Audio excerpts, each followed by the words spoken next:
भारतीय रेलवे और महिला एवं बाल विकास मंत्रालय ने कमजोर सुरक्षा के लिए संशोधित एसओपी लॉन्च किया।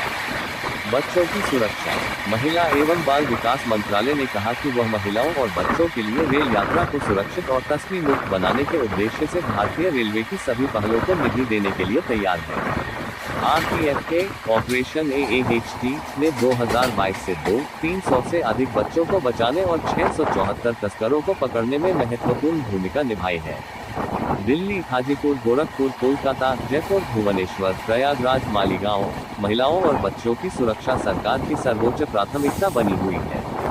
महिलाओं और बच्चों के लिए रेल यात्रा को सुरक्षित बनाने में भारतीय रेलवे के महत्वपूर्ण योगदान की सराहना करते हुए महिला एवं बाल विकास मंत्रालय ने रेलवे को आश्वासन दिया है कि महिलाओं और बच्चों के लिए रेल यात्रा को सुरक्षित बनाने के उसके प्रयासों के लिए निधि कोई बाधा नहीं बनेगी। देश भर में रेलवे परिसरों में पाए जाने वाले कमजोर बच्चों की सुरक्षा के लिए एक ऐतिहासिक पहल के तहत रेलवे सुरक्षा बल आरपीएफ ने महिला एवं बाल विकास मंत्रालय के सहयोग 25 अक्टूबर 2024 को नई दिल्ली में रेल भवन में एक अद्यतन मानक संचालन प्रक्रिया एसओपी शुरू की है। ये व्यापक एसओपी भारतीय रेलवे के संपर्क में आने वाले बच्चों की सुरक्षा के लिए एक मजबूत रूपरेखा तैयार करता है।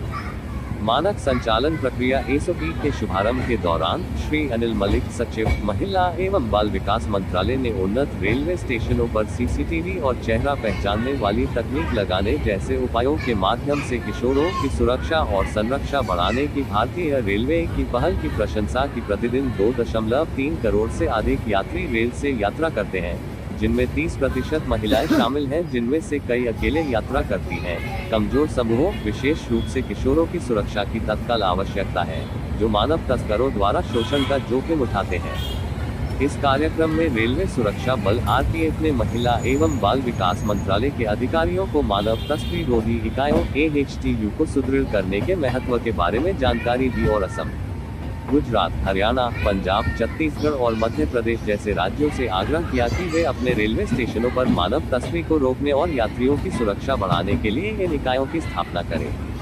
आरपीएफ के सुनिश्चित करने के लिए बहुत सक्रिय भूमिका निभा रहा है कि उसके परिसर का उपयोग मानव तस्करों द्वारा बच्चों के परिवहन को बढ़ावा देने के लिए न किया जाए। आरपीएफ ने पिछले 5 वर्षों में 564 बच्चों को तस्करी से बचाया है। इनमें से 172 लड़कियां थीं। इसके अलावा बल ने ये भी सुनिश्चित किया कि इनमें से 80% बच्चे अपने परिवारों से मिल जाएं। ऑपरेशन नन्हे फरिश्ते के तहत आरपीएफ ने पूरे रेलवे नेटवर्क में बच्चों की सुरक्षा सुनिश्चित करने के लिए कई केंद्रित पहल शुरू की है। बाल तस्करी की निरंतर चुनौती को पहचानते हुए आरपीएफ के ऑपरेशन AAHT ने 2022 से 300 से अधिक बच्चों को बचाने और 674 तस्करों को पकड़ने में भी महत्वपूर्ण भूमिका निभाई है। यह उपलब्धि तस्करी और शोषण से निपटने के लिए आरपीएफ के अथक समर्पण को रेखांकित करती है। देश भर में कमजोर बच्चों की सुरक्षा के लिए देश भर के लगभग 262 स्टेशनों पर मानव तस्करी विरोधी इकाई स्थापित की जानी थी, लेकिन कुछ भारतीय राज्यों से सहयोग की कमी के कारण वहां AHTU स्थापित नहीं किए जा सके। महिला एवं बाल विकास मंत्रालय के सचिव ने इस दिशा में एक त्वरित कदम के रूप में इन राज्यों को एक पत्र लिखने पर सहमति व्यक्त की। महिला एवं बाल विकास मंत्रालय इन राज्य सरकारों और जिला मजिस्ट्रेटों को संबंधित राज्यों के रेलवे स्टेशनों में यह इकाई स्थापित करने के लिए पत्र लिखेगा, ताकि रेलवे सुरक्षा बल के प्रयासों को और अधिक सफल बनाया जा सके। रेलवे ट्रेनों में यात्रा करने वाली अकेली महिलाओं की सुरक्षा के लिए ऑपरेशन मेरी सहेली चला रहा है। मानव तस्करी विरोधी गतिविधियों में आरपीएफ के योगदान की सराहना करते हुए महिला एवं बाल विकास मंत्रालय के सचिव ने कहा कि हमारा मंत्रालय महिलाओं की सुरक्षा के लिए भी परियोजनाओं पर धन खर्च करने के लिए तैयार है। भारत सरकार ने देश में महिलाओं की सुरक्षा बढ़ाने के उद्देश्य से पहलों के कार्यान्वयन के लिए निर्भया फंड नामक एक समर्पित कोष की स्थापना की थी। महिलाओं के खिलाफ अपराध को रोकने के लिए देश भर के स्टेशनों पर सीसीटीवी कैमरे और फेस रिकग्निशन सिस्टम लगाने के लिए निर्भया फंड से धन दिया जा सकता है। आगे बढ़ते हुए भारतीय रेलवे और महिला एवं बाल विकास मंत्रालय ने जरूरतमंद बच्चों के लिए उपलब्ध सहायता नेटवर्क को मजबूत करते हुए प्रमुख रेलवे स्टेशनों पर चाइल्ड हेल्प डेस्क CHD के विस्तार की घोषणा की। रेलवे परिसर में बच्चों और महिलाओं दोनों की भलाई सुनिश्चित करने के लिए नई पहल और सहयोगी रणनीतियों पर भी चर्चा की गई। आरपीएफ के लिए एक नया नारा जारी करते हुए, हमारा मिशन ट्रेनों में बाल तस्करी को रोकना। भारतीय रेलवे ने सभी के लिए रेलवे को सुरक्षित यात्रा अनुभव बनाने की अपनी प्रतिज्ञा की पुष्टि की। संशोधित एसओपी में मानव तस्करों से निपटने के दौरान पिछले एक दशक में प्राप्त सीख को शामिल किया गया है। अपने व्यापक रेलवे नेटवर्क में एक सुरक्षात्मक, दयालु वातावरण बनाने की अटूट प्रतिबद्धता को दर्शाते हुए आरपीएफडीजी ने कहा कि भारत के बच्चों के कल्याण को ध्यान में रखना नए एसओपी के मूल में है।